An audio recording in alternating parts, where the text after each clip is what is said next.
Hello guys, सीटी सब तो होता है। हम बातें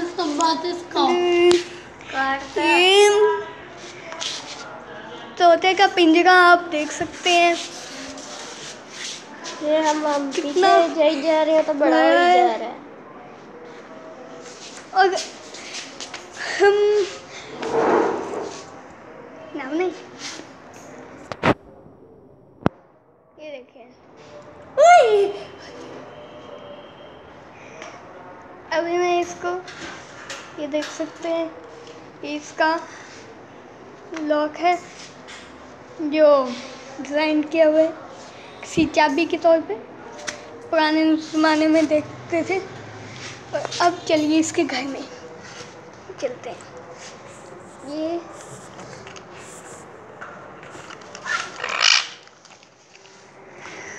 ये अभी इस वक्त खाना खा रहे हैं, इसलिए हम से ये देखिए अभी ये इसको मैंने ऊपर कर दिया। ये देखिए है ना कमाल का पिंजरा, एक तरफ से नीचे एक तरफ से ऊपर। और आप देखिए सीधा अब